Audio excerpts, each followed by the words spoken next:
Shalom,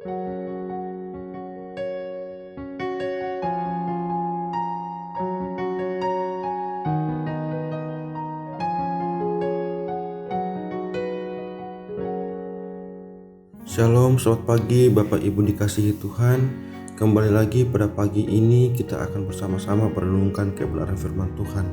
Namun sebelumnya saya mengajak Bapak Ibu, mari kita berdoa terlebih dahulu. Terima kasih Bapa yang baik, terima kasih Tuhan Yesus untuk anugerah, untuk berkat, kekuatan, kesehatan yang Kau masih memberikan bagi kami anak-anak-Mu. Sepanjang malam kami bisa istirahat dan pagi ini bangun kembali dengan segar, sehat. Semua itu bukan karena kuasa hebat kami, tapi karena berkat kasih Tuhan. Terlebih lagi pada pagi ini ada kesempatan bagi kami untuk merenung kebenaran firman Tuhan. Tuhan hadirlah di tengah-tengah kami dan buka hati pikiran kami, supaya firman yang kami baca, kami melakukan itu dalam kehidupan kami hari lepas hari. Amin. Baik Bapak Ibu, mari kita buka Alkitab kita dalam Matius 5 ayat 14 dan yang kedua Yohanes 8 ayat yang ke-12. Pada pagi ini kita akan membaca dua ayat. Saya akan membacakan bagi kita semua. Pertama, Matius 5 ayat 14. Kamu adalah terang dunia. Kota yang terletak di atas bukit tidak dapat disembunyikan. Yohanes 8 ayat 12. Kemudian Yesus berkata kepada orang banyak itu, katanya, Akulah terang dunia. Setiap orang yang mengikut aku tidak akan berjalan dalam kegelapan, tetapi akan mempunyai terang hidup. Baik Bapak Ibu, tema yang akan bersama-sama kita renungkan pada pagi hari ini yaitu menjadi terang dunia. Sekali lagi, menjadi terang dunia. Tuhan Yesus berkata, "Kamu adalah terang dunia." Kalimat ini menunjukkan kerinduan terbesar dari Tuhan atas hidup kita anak-anaknya, yaitu agar setiap kita umat Tuhan dimanapun kita berada dapat memancarkan terang Tuhan kepada orang-orang di sekeliling kita. Sekalipun jumlah umat Tuhan sedikit atau banyak, tetapi bila kita bisa memancarkan terang Tuhan, maka kehadiran umat Tuhan sangatlah berarti. Sama halnya, lilin biarpun nyala kecil, tetapi dapat menerangi kegelapan di sekitarnya. Mari kita renungkan perkataan Tuhan Yesus ini. Kamu adalah terang dunia. Bila kita renungkan perkataan Tuhan Yesus ini, mampukah kita ini menjadi terang dunia? Bukankah kita juga adalah orang-orang berdosa yang seringkali jatuh di dalam dosa? Mungkinkah kita bisa menjadi terang dunia? Menjadi terang di dalam keluarga saja tidak mudah. Menjadi terang di tempat pekerjaan juga tidak mudah. Menjadi terang di lingkungan tempat tinggal juga tidak mudah. Bagaimana mungkin kita bisa menjadi terang dunia? Bapak Ibu, ucapan Tuhan ini tentu bukan semata-mata didasarkan kepada kesalehan atau kesucian hidup kita. Tentu bukan didasarkan pada kebaikan terhadap orang-orang di sekeliling kita, tetapi berdasarkan pada satu pengertian bahwa kita adalah orang-orang yang telah menerima Yesus sebagai terang dunia itu sendiri. Terang dunia itu telah tinggal di dalam diri kita dan menguasai hidup kita. Dialah Yesus Tuhan kita. Yesus berkata dalam Injil Yohanes 8 ayat 12, Akulah terang dunia. Barang siapa mengikuti aku, ia tidak akan berjalan dalam kegelapan, melainkan ia akan mempunyai terang hidup. Jadi hidup kita menjadi terang karena Yesus ada di dalam diri kita. Terang yang bagaimanakah yang dimiliki oleh Tuhan kita? Terang yang sama seperti terang matahari. Siapakah di antara kita yang bisa menatap matahari? Mungkin lihat sebentar bisa, tetapi kita tidak akan tahan lama-lama menatap matahari. Tuhan Yesus pernah menunjukkan terang yang luar biasa di depan ketiga muridnya, yaitu Petrus, Yakobus, dan Yohanes. Dikatakan dalam Matius 17 ayat 2, lalu Yesus berubah rupa di depan mata mereka. Wajahnya bercahaya seperti matahari dan pakaiannya menjadi putih bersinar seperti terang. Tentu ketiga muridnya tidak mampu menatap terlalu lama. Terang Tuhan, terang yang luar biasa.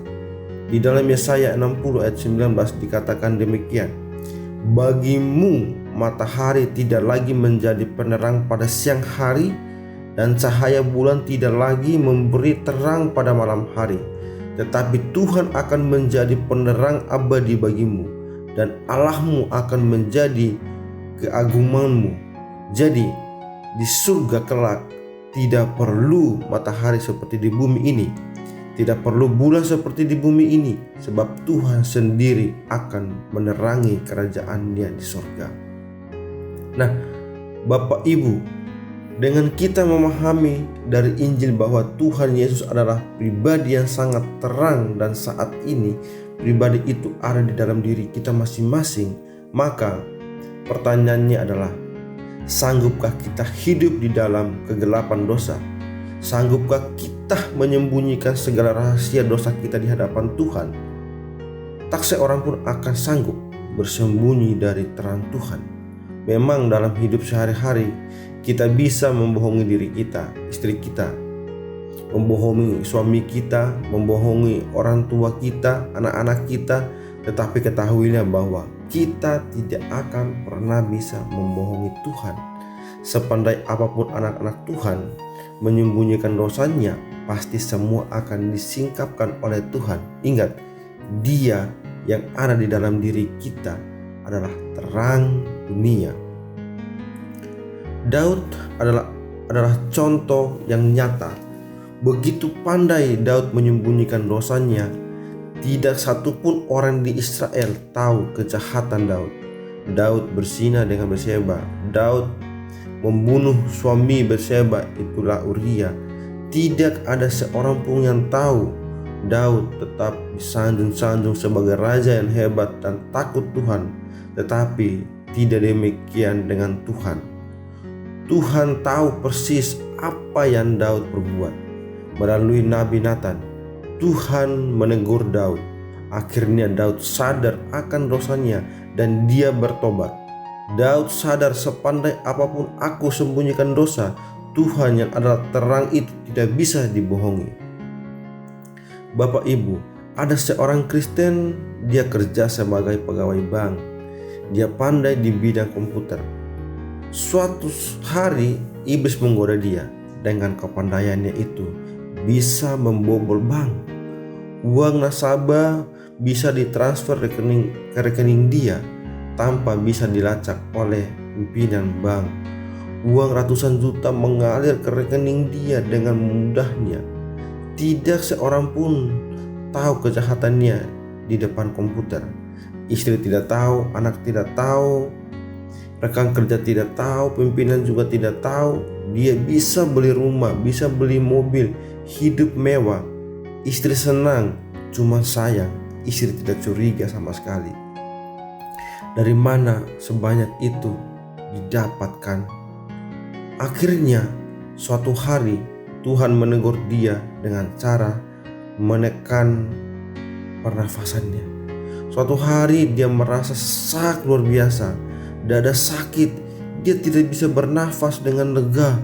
Waktu itu dia mulai sebut nama Tuhan. Tuhan tolong, dan Tuhan tegur, kamu harus mengaku dosamu. Ketika dosa diakui, detik itu juga sesak nafas hilang. Dia bisa bernafas dengan lega dan tidak terasa sakit lagi, sekalipun dia harus masuk penjara dan semua harta disita, istri tinggalkan dia tetap bersyukur Tuhan selamatkan dia dari kejahatan. Bapak Ibu yang dikasihi Tuhan, ketika kita ini mengakui bahwa kita adalah pengikut Kristus, ketahuilah bahwa di dalam diri kita ada terang yang luar biasa yang kita tidak bisa bendung. Terang itu akan menerangi hati kita, pikiran kita, dan seluruh kehidupan kita. Untuk itu, jangan heran bila kita beda dengan orang dunia. Orang dunia berbuat dosa, mereka bisa merasa biasa. Biasa saja menyontek itu. Biasa saja korupsi itu. Yang lain juga korupsi. Biasa saja main perempuan itu. Sudah biasa laki-laki suka jajan. Saudara kita anak-anak Tuhan akan dibuat gelisah oleh Tuhan bila kita masih berkuban di dalam dosa. Saudara dan saya akan menderita bila terus hidup dalam dosa-dosa kita.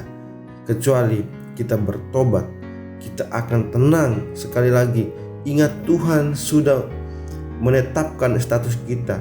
Kamu adalah terang dunia. Untuk itulah Bapak Ibu, mari kita hidup di dalam kebenaran. Kebenaran sejati hanya ada di dalam firman Tuhan. Mazmur 119 ayat 105 berkata, "Firman-Mu itu pelita bagi kakiku dan terang bagi jalanku." Hidup kita akan semakin terang bila kita mau dituntun oleh firman Tuhan. Semakin kita rajin membaca firman Tuhan, semakin kita rajin menggumuli firman Tuhan, semakin kita rajin melakukan firman Tuhan, saya percaya hidup kita akan semakin terang. Dan terang itu akan terus memancar di segala segi kehidupan kita, memberkati orang-orang yang ada di sekitar kita. Ketika kita ada di tengah-tengah keluarga, keluarga akan diberkati. Ketika kita ada di tengah-tengah pekerjaan, rekan-rekan kerja kita akan diberkati. Dan ketika kita ada di lingkungan tempat tinggal kita, tetangga-tetangga kita juga akan diberkati. Demikian juga ketika kita ada di bangsa ini, maka bangsa ini juga akan diberkati oleh kehadiran umat Tuhan. Marilah saudara sekalian, sekalipun jumlah kita sedikit, kita tetap memancarkan terang Kristus kepada mereka yang ada di sekeliling kita. Saya mengajak seluruh jemaat Tuhan, gereja Tuhan, para pendeta dan para pelayan Tuhan, marilah kita bersatu untuk memancarkan terang Kristus agar nama Tuhan saja dipermuliakan. Tuhan Yesus memberkati. Amin. Mari kita berdoa. Terima kasih Bapa yang baik. Terima kasih Tuhan Yesus untuk pertolongan Tuhan, untuk berkat Tuhan. Terlebih lagi pada pagi ini kami masih bisa membaca dan merenungkan firman Tuhan. Dan biarlah firman sudah kami baca, kami renungkan, kami melakukan itu dalam kehidupan kami hari lepas hari. Dan Tuhan, sebelum kami melanjutkan seluruh kegiatan aktivitas kami sepanjang hari ini, berkati sertai kami dan segala sesuatu apapun yang kami lakukan, biarlah semuanya itu hanya untuk memuji dan memuliakan nama Tuhan. Dan kami serahkan seluruh hidup kami, aktivitas kami sepanjang hari ini sepenuhnya ke dalam tangan Tuhan. Dalam nama Yesus Tuhan kami berdoa dan bersyukur. Haleluya. Amin.